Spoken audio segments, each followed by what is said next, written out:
अगर आपको ईश्वर की असीमित करुणा चाहिए, प्रकृति की विराट गोद चाहिए, प्रकृति के सारे तत्वों का साथ चाहिए, खुद के शरीर के रोम रोम का कण कण का साथ चाहिए, तो उद्गीत से बेहतर कुछ है ही नहीं। ये कंप्लीट मेरा अनुभव है जी। तो चले जाओ, आज जैसे छुट्टियों में कहीं घूमने फिरने चले जाते हो तो ये विशेष छुट्टी ले लो, अपने आसपास कोई एकांत वाली जगह हो, कोई छोटा सा एक बैकग्राउंड म्यूजिक ले लो, जैसे तानपुरा है, काली 2 काली 5 काली की कुछ भी स्वर ले लो और बस पीछे तानपुरा बजता रहे और आपका उद्गीत चलता रहे। ऐसे कई साधन मोबाइल में भी आप ले जा सकते हो, ऐसे बस ऐसे ओंकार करते रहो और इतनी प्राप्तियां है उसमें, मैं कुछ बयान करूं उससे तो अच्छा है कि आप अनुभव कर लें।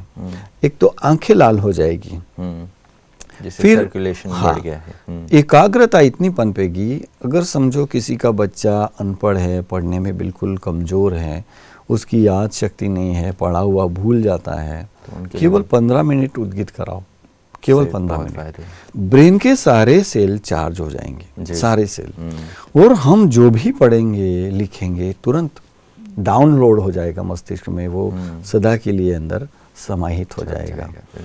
केवल एक छोटी सी टिप्स मैं देना चाहूँगा कि हमने जो पढ़ा है, बच्चों की बात कर रहा हूँ, उन्होंने जो भी कुछ पढ़ा वो तुरंत किसी और को सिखा दो। आज नहीं तो घंटे भर के बाद किसी को सिखा दो, फिर भूलना असंभव है। क्योंकि बचपन की ढेर सारी कविताएं आज भी मैं याद रख सकता हूँ। वैसे तो सबको याद रहती हैं, लेकिन कुछ ऐसी विचक्षण चीज़ें हैं जो कई बार हम भूल जाते हैं जी। तो ये तो मैं ही अपने अनुभव को मैं टटोल सकता हूँ कि मुझे उद्गीत से क्या क्या फ़ायदे हुए। पहला ये कि मेरी वोकैबुलरी इतनी बड़ी जी, मैं फ्लुएंटली बोल सकता हूँ, और आत्मविश्वास इतना बुलंद हुआ कि लोग एक सिंपल एक समाज में बड़े माने जाने वाले किसी व्यक्ति के पास जाते हुए डरते हैं, तो पैर कांपते उनके। जब मैंने पूरी गुजरात सरकार को ट्रेनिंग दी, एक बार नहीं कई बार दी, पूरी गुजरात पुलिस के IPS ऑफिसरों को ट्रेनिंग दी, फिर लगभग 60,000 से ज़्यादा बच्चों को मैंने केवल एक 6 महीने में ट्रेनिंग दी जी। उनको कुछ एक स्कूलों में तो मैं निरंतर इसके प्रयोग करता था जी। जिन स्कूलों के परिणाम कम आते थे उसमें 10-10% परिणाम बढ़े, उनके बोर्ड के परिणाम बढ़े। तो ये उद्गीत का कमाल था। और कुछ शरीर की ऐसी, जैसे पंचम क्रिया सिखाता था, मोशन के बारे में, उसकी निकासी के बारे में सिखाता हूँ जी। बस ये कुछ चीज़ें इकट्ठा हो जाती है, इतने फायदे होते हैं। फ़ायदे तो आपने बहुत अच्छे से बताया कि मेमोरी से, इन सब चीज़ों से बहुत फ़ायदे हैं। ऐसे भी कोई फ़ायदे हैं जो बीमारियों से रिलेटेड लोगों को उद्गीत से फ़ायदे होते हैं? बहुत अच्छा सवाल पूछा। एक तो उद्गीत से ब्लड प्रेशर, थोड़ा अभ्यास निरंतर करो, कुछ ही दिनों में ब्लड प्रेशर की गोली चली जाएगी। उद्गीत से पेट कम होता है, आपको जानकर आश्चर्य होगा। उद्गीत से मैक्सिमम टॉक्सिक चीज़ें बाहर निकलती हैं, क्योंकि प्रश्वास लंबा होता है। इसलिए जब हम बाद में जोड़ते हैं, जैसे ओ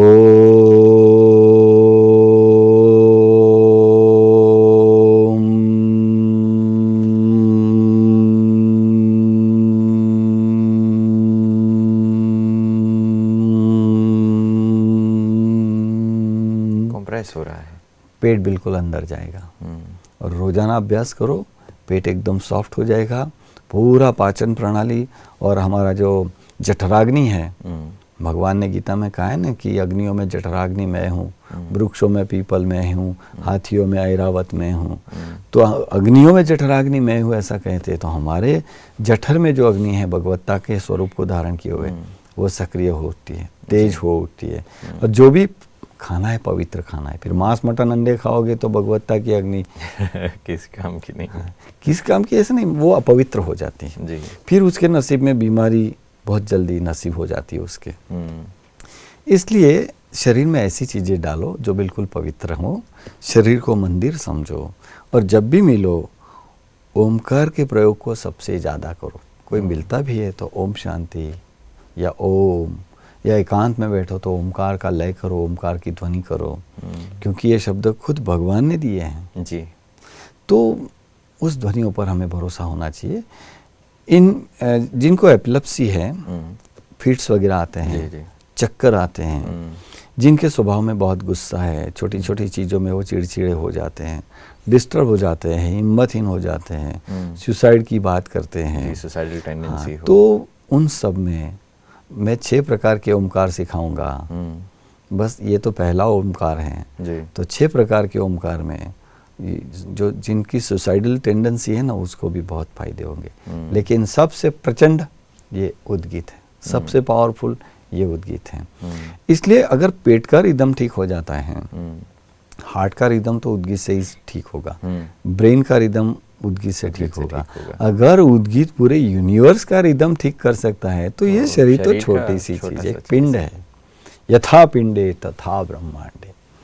तो ब्रह्मांड में जो है जितनी भी सारी चीजें हैं, उतनी सारी चीजें हमारे शरीर में है ही, क्योंकि हम पूरे यूनिवर्स के एक प्रतिनिधि हैं। सागर से एक बूंद निकाल दो तो जो सागर का स्वभाव होगा वो भी तो इस बूंद का स्वभाव होगा। तो ऐसा है, पूरे यूनिवर्स का जो नेचर है वो हमारा नेचर है। अगर ग्रहों का अंतर संगीत उद्गीत से बना है, ओमकार से बना है, तो हमारा भी संगीत ओमकार से बनेगा। इसलिए संगीत का जन्म भी भारत में हुआ, व्यवस्थित संगीत भारत में है, और उद्गीत के साथ अगर उसको जोड़ के देखोगे तो मैं मानता हूँ कि अगर कुछ भी नहीं करो और उद्गीत करो, जो पागल व्यक्ति भी है, डिस्टर्ब है, पागल खानों में भी अगर उद्गीत कराया जाए, ओमकार कराया जाए, प्रणव अक्षर का बिल्कुल साधना के रूप में उपयोग हो, तो उसके फायदे अनगिनत हैं, अनंत। बिल्कुल एक्सपेरिमेंट किया जाना चाहिए इन चीज़ों पर, ऐसा माना जाता है। उद्गीत के बारे में आपने ये बताया कि आपने बताया ओमकार के अलग भी प्रकार हैं, ये मैं पहली बार ही सुन रहा हूँ। नहीं तो मैं तो यही समझता हूँ कि प्रणव एक ही अक्षर है। नहीं, जैसे अभी समझो मैं इकारांतक प्राणायाम के लिए बताऊं आपको कि जो बहरा है, जो ऊंचा सुनता है, जिनके कानों में कुछ अलग अलग आवाज़ आती है, चुई फुई ऐसी आवाज़ आती है, फिर जो बिल्कुल बीटा लेवल पर है, बीटा प्लस में है या सुपर बीटा में है जी, वो सारे व्यक्ति खासकर जो डिस्टर्ब है, पहले आप देखेंगे, फिर बहरेपन में जो सबसे ज़्यादा काम आता है, मैं ओमकार का एक जो अलग स्वरूप है वो मैं बता देता हूँ। ये जो कान की ढक्कन है, ये छोटी सी ढक्कन, ये ढक्कन है, उसको इस तरह से ढांक ले, ऐसे, ऐसे नहीं, या ऐसे भी नहीं, या ऐसे भी नहीं, बिल्कुल ऐसे। ये हाथ 90 एंगल हो, और हाथ के इस हिस्से से हम कान की इस ढक्कन को बंद कर देंगे, और इस तरह से बैठते हुए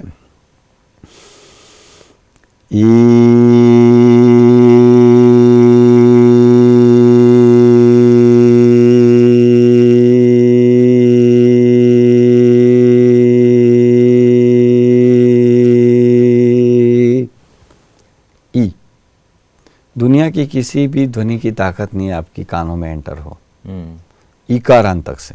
आप भी करके देखिए, क्योंकि पूरा एक चैप्टर में इकारांतक पर लेने वाला हूँ। आप भी करें और आप भी कर सकते हैं इकारांतक। ऐसे बैठ जाइए, सीधा बैठ जाइए, रीढ़ की हड्डी 90 एंगल रखेंगे, गहरी सांस लेंगे और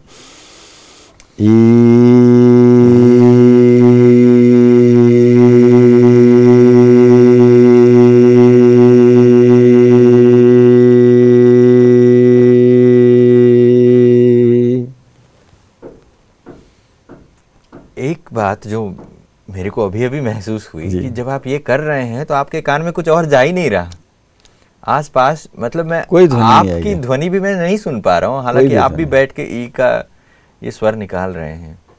ये बहुत ही बेहतर अनुभव रहा है जी। और लेकिन इसको थोड़ा लंबा सा करेंगे ना जी। मैं आपसे रिक्वेस्ट करता हूँ कि मुझे इकारांतक के लिए पूरा एक चैप्टर चाहिए, क्या आप दे सकते हो? ज़रूर ज़रूर, आपने बस इसको टच ही किया है जी। तो इसके बारे में हम और भी बातें करेंगे आने वाले एपिसोड्स में। और आज आपने उद्गीत के बारे में इतना डिटेल में हमको समझाया। मुझे और 5 जो ओमकार हैं वो भी बताने हैं। अच्छा। और इकारांतक तो इतना बढ़िया सब्जेक्ट है और उसके बारे में भी मैं काफ़ी गहराई से बताना चाहता हूँ। बिल्कुल बिल्कुल जी। मैं हर बार ये कहता हूँ, ये मतलब अतिशयोक्ति नहीं है, कुछ मैं बड़ा चढ़ा कर नहीं बोल रहा हूँ, मगर जो चीज़ें बहुत सिंपल सी नज़र आ रही हैं उसके बारे में इतने गहराई से जानना अपने आप में एक बहुत ही इंटरेस्टिंग सब्जेक्ट बन गया है मेरे लिए। और जितना मैं इंटरेस्ट ले रहा हूँ उतने हमारे दर्शक भी इंटरेस्ट ले रहे हैं। जो करेगा वो पाएगा। बिल्कुल। और जैसे आप बहुत बारी कह ही रहे हैं कि ऐसा नहीं है कि सिर्फ मैं कह रहा हूँ इसके लिए आप करो, आप एक बारी करके देखो और आपके फ़ायदे आपको स्वयं नज़र आएंगे जी। तो हमारे दर्शक भी इस चीज़ से एग्री कर रहे होंगे, घर बैठे भी कर रहे होंगे। तो आज आपने इतना सब कुछ हमें बताया ओमकार के बारे में, ओमकार के फ़ायदे कितने हैं और इसे करने से क्या क्या फ़ायदे होते हैं और हम करके कैसे एक्सपेरिमेंट करें इस चीज़ को, ये भी आपने बताया जी। इसके लिए आपका बहुत बहुत धन्यवाद है।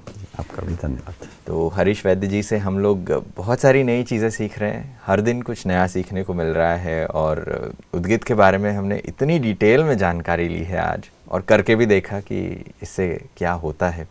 और ओमकार को जब मैं शुरुआत में कर रहा था तो तब मुझे 20 सेकंड तो लगे नहीं, जल्दी ही ख़त्म हो गया, बट धीरे धीरे जब मैंने 5वीं बार प्रैक्टिस तक आया तो तब तक बिल्कुल हरीश जी के साथ ही मेरा भी म आया। तो आप भी ये एक्सपेरिमेंट घर पे कर रहे हैं ऐसा मैं समझता हूँ, और आप भी इन सब चीज़ों के फ़ायदे आप ले रहे हैं, ऐसी मेरी शुभ भावना है आपके पास। और यूं ही हम मिलते रहेंगे एक दूसरे से। और मैं हूँ आपका होस्ट श्रीनिधि। धन्यवाद करता हूँ आप सभी का कि आपने आज के दिन हमारे साथ ये शो देखा, और आने वाले एपिसोड में फिर हरीश जी के साथ मुलाकात करते रहेंगे। तब तक के लिए नमस्कार।